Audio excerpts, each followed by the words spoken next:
Hello friends, आप सभी का स्वागत है मेरे बीएड अड्डा चैनल में।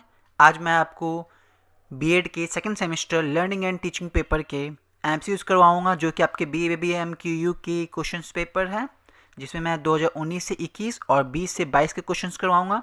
चलिए बने रहते हैं इस वीडियो तक, देखते हैं और 2019 से 21 के क्वेश्चंस।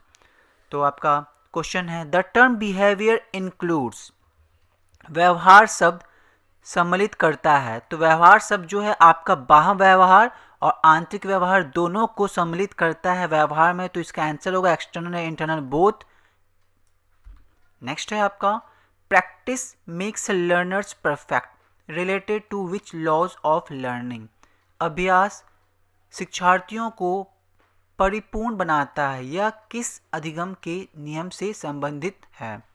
तो ये जो संबंधित है ये आपके लॉ ऑफ एक्सरसाइज के साथ संबंधित है। तो इसका सही आंसर है कौन सा, लॉ ऑफ एक्सरसाइज, अभ्यास का नियम।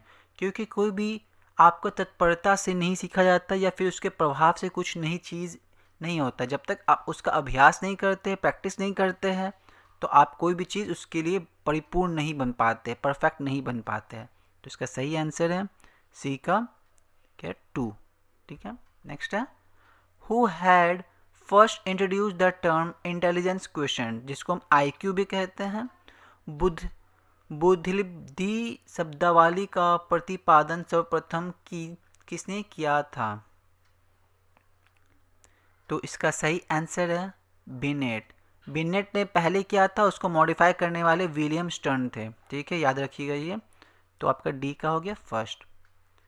How many cards were used in Rorschach inkblot test, जो रिसर्च के रोसार्क स्याही जो थे रोसार्क के, उसमें धब्बे प्रशिक्षण में कितने कार्ड उपयोग किए गए थे। ठीक है, तो जो रोसार्क स्याही था उसमें आपका प्रयोग किए गए थे कितने,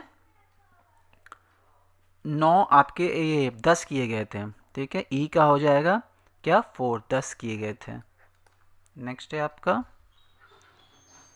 submitted rating method is an assessment techniques of, जो योग निर्धारण विधि एक आंकलन तकनीक है। तो इसका सही आंसर होगा आपके एटीट्यूड से, मनोवृत्ति से ही इसका आकलन हम लोग असेसमेंट करते हैं। नेक्स्ट है आपका, teaching is an intimate contact between a more mature personality and a less mature one, which is designed to further the education of the learner.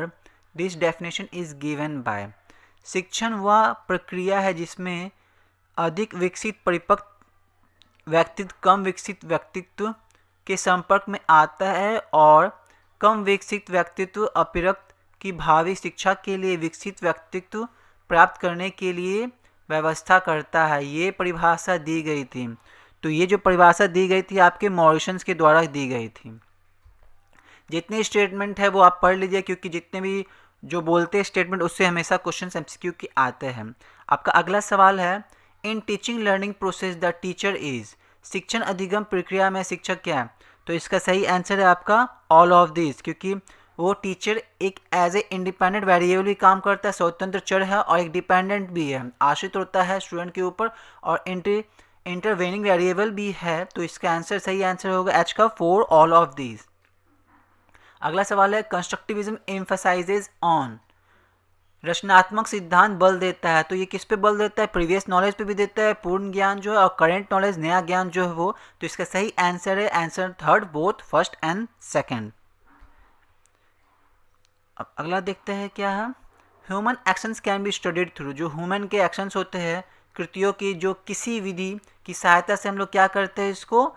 इसका सही आंसर होगा सोशियोमेट्री मेथड, समाजमिति विधि से हम लोग इसका स्टडीड करते हैं। तो अगला सेशन है 20-22 का। 20-22 का क्वेश्चन पहला है आपका, इज एडुकेशनल साइकोलॉजी ए, शिक्षा मनोविज्ञान है एक, क्या है वो। तो शिक्षा मनोविज्ञान आपका बोथ होगा फर्स्ट एंड सेकंड। एक प्योर साइंस भी, जैसे अप्लाइड साइंस, नेचुरल साइंस, अलग अलग साइंस के अंदर आते हैं आपके। देन बिहेवियरल साइंस भी आपके एजुकेशनल साइकोलॉजी के अंदर आते हैं, तो ए का थर्ड होगा आपका। नेक्स्ट है education is one of the main utility of psychology, जो शिक्षा मनोविज्ञान की एक मुख्य उपयोगिता है, तो ये आपका मोटिवेटिंग चिल्ड्रन, अगर चिल्ड्रन मोटिवेट होगा, प्रोत्साहित होगा, प्रेरित होगा, तो वो क्या होगा, वो चीज़ जल्दी से सीख सकता है एजुकेशन का। अगर इफेक्टिव टीचिंग आप दे रहे हैं बट वो खुद से मोटिवेटेड ही नहीं है, तो उसका फ़ायदा क्या होगा, वो बच्चा नहीं सीख पाएगा। तो मोटिवेटिंग चिल्ड्रन आपका मेन यूटिलिटी होगा साइकोलॉजी में। द मीनिंग ऑफ लर्निंग, अधिगम का अर्थ है, तो अधिगम का मतलब क्या होता है, चेंजेस रिजल्टेड फ्रॉम प्रैक्टिस, अभ्यास से होने वाले परिवर्तन, ये आपका सही आंसर है। अब ऑल चेंजेस तो होगा नहीं बिहेवियर में, ठीक है, कुछ आप सीखने के बाद आपने लगता है कि आपको हाँ ये चीज़ नेगेटिव है, ये चीज़ पॉजिटिव है, तो नेगेटिव चीज़ को निकालना है, तो उसमें आप चेंजेस लाते हैं, ना कि आप पूरी में चेंजेस लाते हैं। और यहाँ तो स्टेटमेंट दिया all permanent changes in behaviour, तो परमानेंट चेंजेस तो बिहेवियर है, उसमें आपका सीखना क्या है, तो ये आपका सेकंड आंसर आपका होगा। अगला है थॉर्नडाइक कंट्रीब्यूटेड, जो थॉर्नडाइक ने उन्होंने किस चीज़ का योगदान दिया था, तो उन्होंने एजुकेशनल साइकोलॉजी, शिक्षा मनोविज्ञान का कंट्रीब्यूशन किया था। अगला है स्किल एजुकेशन इज कंसर्न, कौशल शिक्षण का संबंध होता है, तो इसका संबंध आपके कॉग्निटिव स्टेट, संज्ञानात्मक अवस्था से आपका इसका संबंध होता है।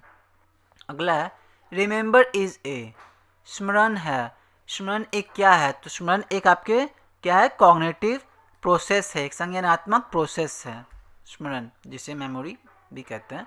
According to Watson the total number of elementary emotions is, तो वॉटसन के हिसाब से टोटल एलिमेंट्री इमोशंस कितने होते हैं, तो वॉटसन के हिसाब से टोटल नंबर है 3 होता है, बट अगर कोई और साइंटिस्ट के दिखाएंगे तो उसमें 6 होता है, तो अलग अलग आपके साइकोलॉजिस्ट या जो भी आपके फिलोसफर है उसके हिसाब से अलग अलग ये वेरी करते हैं। अगला है which of the following is not a law, यहाँ लॉ लिखा हुआ है, यहाँ लॉ होगा, यहाँ भी लॉ होगा, ये भी लॉ होगा। तो देखिए हेरिडिटरी की जो लॉ है ना, सबसे पहला आपका जो लॉ आता है वो लॉ ऑफ डोमिनेंस आता है, ठीक है, लॉ ऑफ डोमिनेंस आता है, फिर लॉ ऑफ इंडिपेंडेंट असॉर्टमेंट आता है, लॉ ऑफ सेग्रीगेशन आता है, ये सब आपके लॉज आते हैं जेनेटिक्स एंड इनहेरिटेंस में। तो यहाँ वैसा कुछ दिया हुआ नहीं है। अब देखिए लॉ ऑफ डोमिनेंस होगा तो लॉ ऑफ इक्वलिटी तो वेरी कर जाएगा, क्योंकि लॉ ऑफ डोमिनेंस में क्या कहता है, अगर कैपिटल ए है या कैपिटल ए स्मॉल है, तो ये अपना डोमिनेंसी जो कैपिटल ए का है ये अपना डोमिनेंसी शो करेगा, चाहे वो किसी से भी क्रॉस कर जाए, ठीक है, तो वो अपना कैपिटेंसी शो करेगा, कैपिटल ए हो या कैपिटल ए हो। मगर अगर सिर्फ ए स्मॉल है, अगर ये क्रॉस करता है ए के साथ, स्मॉल ए के साथ, जो बनता है वो स्मॉल ए बनेगा, तो ये डोमिनेंट नहीं, ये सब सप्रेसिव है, और ये अगर डोमिनेंट कोई नहीं आएगा तब ये अपने आप को एक्सप्रेस करेगा, तो लॉ ऑफ इक्वलिटी तो होगा ही नहीं, तो ये आपका लॉ नहीं है। वेरिएशंस होते हैं, रिग्रेशंस भी होते हैं, आपके ट्रांसफर्स होते हैं genes from one generation to next generation, तो सही आंसर लॉ ऑफ इक्वलिटी होगा। अगला है Maslow laid more emphasis on which human motivation, Maslow ने किस मानव प्रेरक पर अधिक बल दिया, तो उन्होंने दिया था आपके क्या, सेल्फ एक्चुअलाइजेशन थ्योरी पे दिया था। सेल्फ एक्चुअलाइजेशन जो था वो सेल्फ इम्प्लीमेंटेशन मोटिवेशन आपका होगा आत्म कार्यान्वयन प्रेरक। अगला है which of the following is not a concrete concept, तो देखिए कंक्रीट क्या है, क्या मूर्त संप्रत्यय नहीं है, तो कंक्रीट वैसा चीज़ होता है जिसको आप टच कर सकते हैं, देख सकते हैं, ये सब चीज़ कर सकते हैं, बट आपका जो चीज़ छू नहीं कर सकते हैं, मतलब महसूस कर सकते हैं, फील कर सकते हैं, तो वो आपका एब्स्ट्रैक्ट हो जाएगा। तो इसका सही आंसर है ब्यूटी, जो कि आपका कंक्रीट नहीं है, वो एब्स्ट्रैक्ट है। तो आज का वीडियो यहीं समाप्त होता है। Please like, comment, subscribe and share with your friends, और मेरे चैनल से बने रहिए। Thank you.